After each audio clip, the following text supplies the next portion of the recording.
Good afternoon, everyone. Welcome to the Bearded Bama Bushcrafter. It is a rainy day here in Alabama, and I am thinking about turkey season. Turkey season is coming up this month. It used to open up on my birthday weekend, but now that is the seasonal youth hunt, or I should say the regional youth hunt for our area. And then the following weekend opens up for the regular turkey season. I was going through my stuff, thought I'd share some things with y'all. I have got so many turkey calls. I've got some diaphragm calls. This is not a slate. Well, this is a glass call. It's as a piece of glass that has been worked in a peg and slate, what it's called. This is probably one of my favorite ones. When I should have been practicing a while back, but I'll be honest with you guys. I don't turkey hunt like I used to. I guess mainly because I really don't have the places that I used to have to go hunting on. Now I'm kind of limited to public land, and I've been discouraged the last few years. Now, I will say this. Last spring, I was able to go with a friend on a hunting lease that they have. And we got out on, it was just a real muggy, non-typical type of day for turkey hunting as far as the weather goes. And we set up and was able to call a turkey in that he killed. And that was a good day. That was a real good day. And the other few times that I was able to get out in the woods, I hardly heard any gobbling. It was just an off year last season. Hopefully this year is going to be a better season. I was looking around and I came across two of the guns that I hunt with. This is a 20 gauge. 20 gauge, single shot, breeches open. Real simple to use. Take the shell, inject it into the breech, close it down. When you're ready to shoot, pull the hammer back, squeeze the trigger, and it goes kaboom. I've killed a couple of turkeys with this gun. I haven't had this gun very long. I bought this shotgun here when my first son was born. And this is probably going to be his gun someday down the road. We have him a shotgun that fits him. This one is a little too big for him. But probably my favorite gun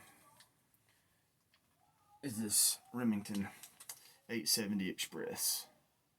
It's a pump 12 gauge.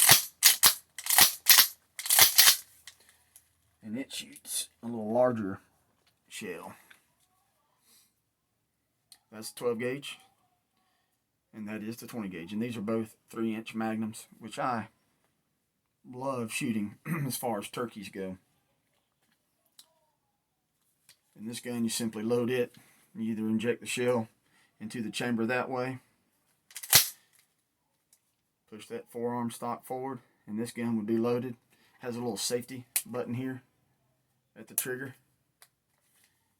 And I don't know if you can see it, but if you see the red, that'll kill you dead. This is a good shotgun. I've killed a bunch of turkeys. I say a bunch of turkeys. I'm not a professional turkey hunter, but I have killed my turkeys in my time. And this one is this shotgun here. I've killed deer, squirrels. I've killed all types of critters over the years. And I've had this gun, man, for a long time. When I bought this shotgun, it came in a combo set. And it's got a slug barrel with it. This is a little shorter shotgun barrel with some sights on it. A shotgun that you shoot slugs out of. I like it for deer hunting. It's a lot shorter than this one. But this gun right here, I'm going to tell you what, it'll definitely do the job for turkey season. I kind of want to talk about just looking forward to the season, getting out and walking around the woods. Barber County is where I hunt now. And I hunt out Tuskegee. Tuskegee has a little more traffic because it's closer to Auburn University, and there are a lot of students that get out into the woods and hunt. And you just have a lot. I think that is a more accessible area, and it's about 11,000 acres of public land. Barber County is a little further down in away from our area, and it is about 33,000 acres, and it's loaded with turkeys down there. And I think last year there were a lot more people in the woods due to lockdowns. I know I had gotten out into the woods more during turkey season versus the prior season, and I'm hoping that this season I'll be able to do the same. I was sitting here with this little Slate Call. This has been a good call. I bought this. I cannot remember where I bought this call. I bought it. It might have been a turkey hunting seminar, or what they call those National Wild Turkey Federation conventions up in Atlanta some years ago. I believe these calls, made by Southland Calls out of Talladega, Alabama. And they have sweet spots on them. And over the time, I have tried to mark these where the sweet spots are, but it seems to change. And I think due to the weather, this glass and this wood, like anything else, this is basically an instrument. It'll swell, it'll draw up, and its pitch and sounds will change. But overall, this has been a good call. And this is one of my favorite pegs. I believe this is called Purple Heart Wood. I guess it's from somewhere exotic. Maybe the rainforest. But it's not from my area. But it's a nice little peg. Let's see if I can get a sound off this thing that sounds like a turkey.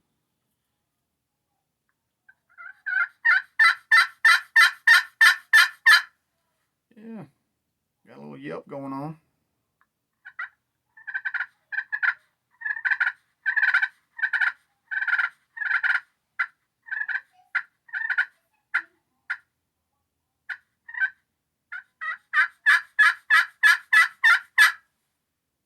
Hear that old boy gobbling to that now.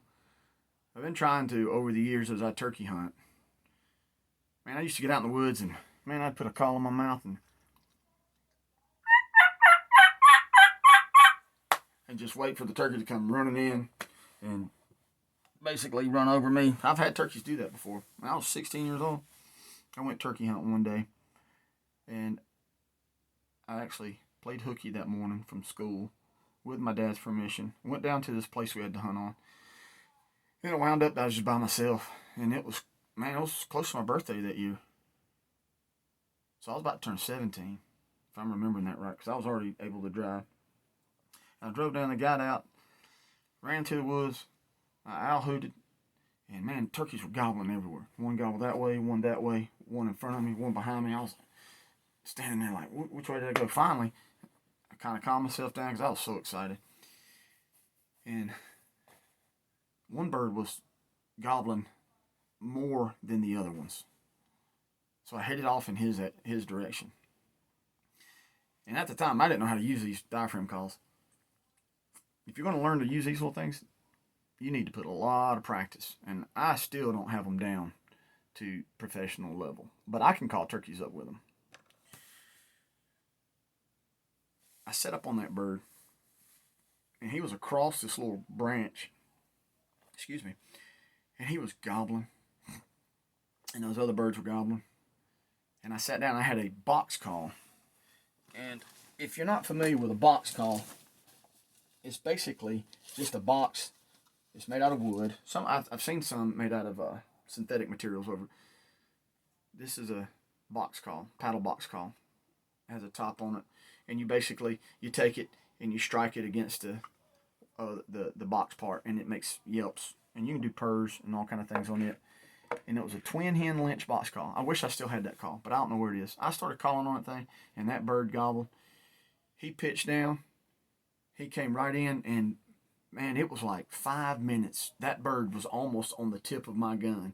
And I remember seeing that bird come in, and I went, boom, and rolled that bird. And that was one of the best turkey hunts I've ever had in my life up to this day.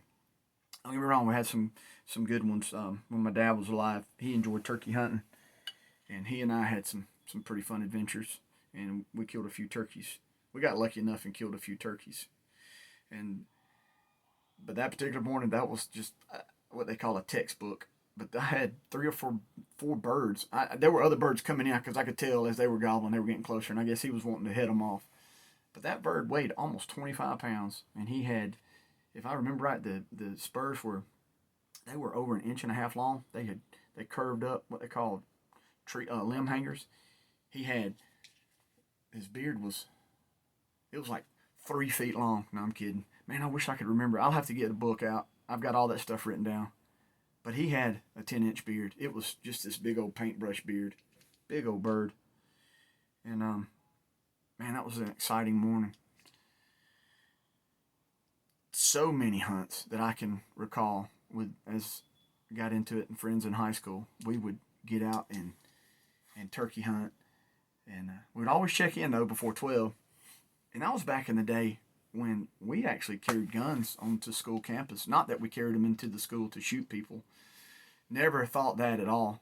But we had them in our cars because we had went either deer hunting or squirrel hunting or turkey hunting or whatever. We had guns in our vehicles, and it was not a big deal. The biggest deal at that time was being checked in by 12 p.m. so we wouldn't be late. But I was just kind of sitting here. I guess I got a little bit of cabin fever today. And I thought I'd make this video and just kind of talk about turkey hunting. I guess we could talk about what you need to wear. And I guess what you need to wear is what you want to wear. I've learned that all this camouflage, which I like camouflage. I love it. I love wearing, this is Realtree pattern here. And Realtree is a local camouflage company here in our area. And I think it's been established since about 1985 or 86. And Bill Jordan's done real well with that company and has made a lot of hunting videos over the years. And I used to really enjoy hunting videos more so than I do now. It seems like hunting overall has become more commercialized than anything. And it's all about seeming to make a product so you can make a dollar. And I remember one day talking, and we were sitting around camp, and we were talking about how one day it's going to be hard for just the average person to have a place to hunt. And lo and behold, it is. Landowners have gotten more weary of letting people just hunt their place with permission. People can make money by leasing their land. A lot of folks, I think, are worried about liability, which I understand that too. You have somebody coming in on your property with guns and four-wheelers and stuff like that. You know, that's kind of an area to where someone can physically harm themselves. But kind of get back on to what I was saying about what you want to wear. It's good to wear earth tone colors. If you notice my pants, these are my normal day-to-day type of pants I like wearing. But kind of an army green, coyote brown, just natural colors. You don't want to wear white, red, blue, or a purple color. And the reason I say that because in the male turkey, the gobbler, those colors are in his head. And I've seen videos, safety hunting videos. I remember when the game warden used to come visit us at school. I don't think game wardens do that now. But he would come in and do a safety hunting course. And we would all go gather in the cafeteria every year and go through that course. And just talk about basic gun safety, hunting safety, and what to do and what not to do. And one thing not to do was to wear blue or red or white during turkey season. And on one of the videos, I remember watching a guy was wiping his mouth as he was using diaphragm calls to call a turkey. It was a blue bandana, and every now and then he'd wipe his mouth. And this other turkey hunter was sneaking up on him, and he killed him. All these videos were based on true events, but I try to keep my colors, where I'm not drawing attention. I don't want to look like a gobbler. This is probably my favorite hat that I enjoy wearing. It's a boonie style cap. And one thing I will say about this with the bill around the whole hat, sometimes it'll augment the sound I say augment. It'll keep you from hearing gobbles way off. So a lot of times when I'm locating, I'll have this off and I'll cup my hand to try to get the idea of where the bird's located and to hear gobbles. But I don't know, I've always loved boonie caps, especially during turkey season when you have your face covered up, and it provides a lot of shielding, helps cover your face. Because turkeys have real good eyesight. They have very good hearing. From what I understand, they hear better than dogs hear. And when I watch and listen to, pay attention to my dogs, man, those dogs, they can hear things that's like, what was that? And they're on it pretty good. Turkey hunting vest, over the years I've learned, is real important. It just helps you carry more crap that you don't need. This one here has a cushion, which you do need. Cushions. And it has cushions on the back area when you're leaning against a tree, sitting on the ground. A lot of stools you can buy now that are real short. I have a couple of those that I carry. I also like carrying a scarf. This helps keep bugs off. I think this is an old military style jungle scarf or something like that. Sniper's veil may be the correct name. But you can do all kind of things. Drape it around your neck when you're walking. And then when you set up, you can take this thing. And the mosquitoes are real bad around here, especially as it gets warmer. You can take this thing right here and just pull it over your head and grab it. I'm sure there's a proper way to use these things. But you can just take this thing here and basically cover your face up just like that right there. And sit there and call you a turkey in. Look at that. I can't even hardly see my eyes. But see, I can see good. And I can still hear.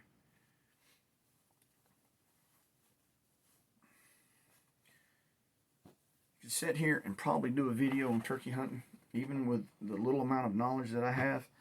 Talk for hours about this thing. Just the subject of turkey hunting. But I'm looking forward to it. I'm looking forward to those beautiful spring days getting out. Hopefully I'm going to make some videos.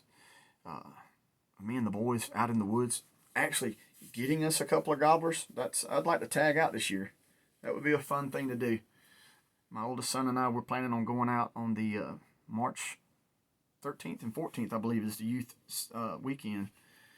I think it's actually a Friday and a Saturday, maybe even that Sunday, I'm not sure.